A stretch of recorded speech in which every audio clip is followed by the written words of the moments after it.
Well, I first actually met Michael's late wife, Susan Orlik, when she was working for the Sandwell Education Department. She had to early retire. She was a much-loved head teacher at Langley School in Solihull, and had to retire due to ill health. And she was passionate about vocational training. So she was very helpful with me and METSEC to help us link up with local schools. And it was earlier last year when she passed away that Michael made contact with me to say that he wanted to set up a fund in memory of Susan in order to improve vocational training in the West Midlands, particularly in relation to engineering apprenticeships.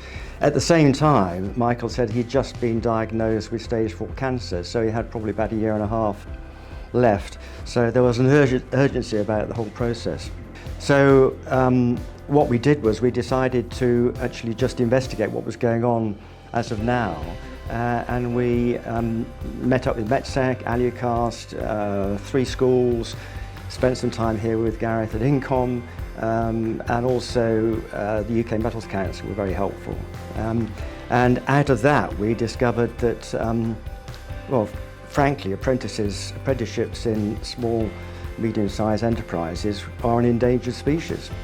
I mean, it's frightening, and we found that, first of all, employers were unable to fill the vacancies they've got. Schools were unable to interest kids into apprenticeships because it was a safe choice to go to FE college.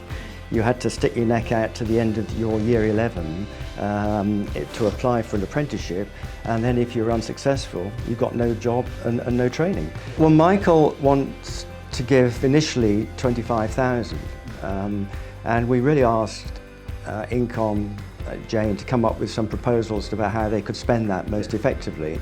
And they came up with a set of ideas and activities with schools where it would impact on about 1,200 pupils and hopefully generate about 30 young people who want to become apprentices and link them up with the local companies.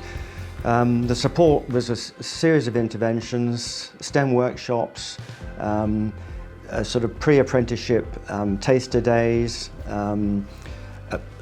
a review of what apprenticeship means in terms of arriving in a machine shop and looking and learning about this and tasting the skills that are required, you know, turning, milling, fitting, that sort of thing.